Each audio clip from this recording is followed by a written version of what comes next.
Good afternoon, Valley Mills Christian Church. Today is Wednesday, so it is Wednesday in the Word with Joe McNeil. That's me, Spiritual Growth Coordinator here at Valley Mills Christian Church. Today I'm going to be reading from the book of James. If you want to turn to the book of James there, I'll be reading from chapter 5. So I hope that you guys have enjoyed the prayer times that the church is doing on Wednesdays at 11. Please tune into those. It's an awesome time to get together as a congregation. Even though we're not physically together, we are all together mentally and spiritually on the same page. So that's an awesome opportunity to really come in one accord to God. So let's pick up from James 5. This is verse 13. Is there any one of you in trouble? He should pray. Is anyone happy? Let him sing songs of praise. Is any one of you sick? He should call the elders of the church to pray over him and anoint him with oil in the name of the Lord. And the prayer offered in faith will make the sick person well. The Lord will raise him up. If he has sinned, he will be forgiven. Therefore, confess your sins to each other and pray for each other so that you may be healed. The prayer of a righteous man is powerful and effective. Elijah was a man just like us. He prayed earnestly that it would not rain, and it did not rain on the land for 3.5 years. Again he prayed, and the heavens gave rain, and the earth produced its crops. My brothers, if one of you should wander from the truth, and someone should bring him back, remember this: whoever turns a sinner from the error of his way will save him from death and cover over a multitude of sins. So there's a lot of really good stuff in James, and especially in this last part of James 5:13 through 20.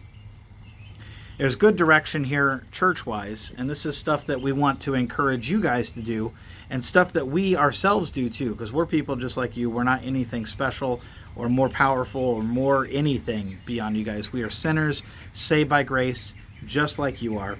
So if you're in trouble, you should pray. If you're happy, sing songs of praise. Be appreciative. It's all about your mindset, and it's easy to get down on yourself. It's easy to get, really disheartened about a lot of the circumstances and things like that.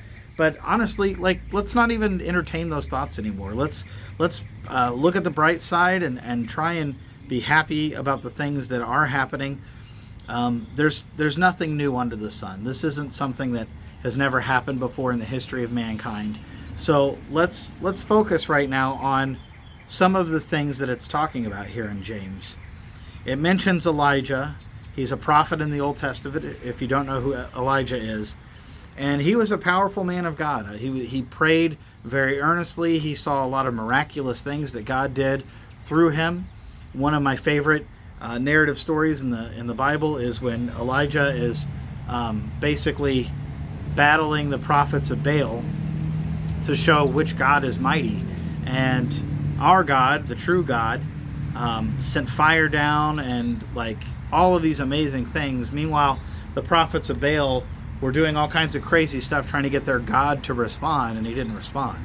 So Elijah's a big-time hero in the Old Testament, but it's talking about how powerful prayer is.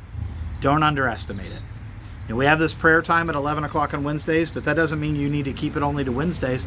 Pray as often as you can. Pray without ceasing. God interprets the groans and the moanings and all of our inner turmoil. He knows us. He knows what we're dealing with. And I like how at the end of James here, it turns the focus to others, as it always should be. Once you've got yourself together, you're prayed up, you're good, you're solid, what you need to do at that point is turn your attention. Those who wander from the truth, bring them back.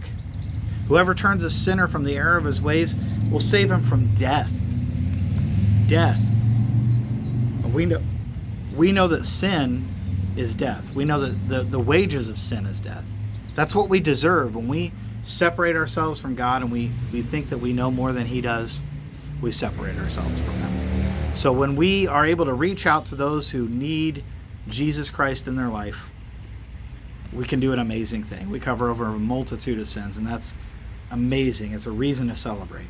So we're approaching on Easter, and I know it's going to be really weird and uncomfortable for a lot of you guys because this is the first Easter that a lot of you won't be in church, and I know that's hard.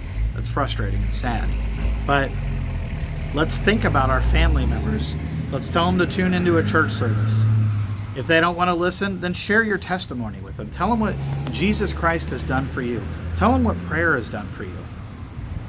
Live out your faith to them, not in an aggressive or hostile manner, but in a bold, loving manner. Tell them what Jesus Christ has done for you. Try and turn them from the error of their ways, and let them know that you love them, that you're praying for them, and if they need anything, you are at their service. Tell them that specifically. I am here to serve you, whatever you need. God bless you guys. I hope you enjoyed the Wednesday in the Word. Tune in tomorrow, Thursday, I believe is Tanya Hinthorn's, or that's Tuesday. I got my days mixed up. I apologize. But we're putting out content every single day. Make sure that you're checking with us every day for those videos. And we'll see you on Sunday. This Sunday we've got an 8 o'clock in the morning kind of kickoff worship time, and then the service at 10 o'clock. So we'll see you there. You guys have a good rest of your week. Enjoy the weather.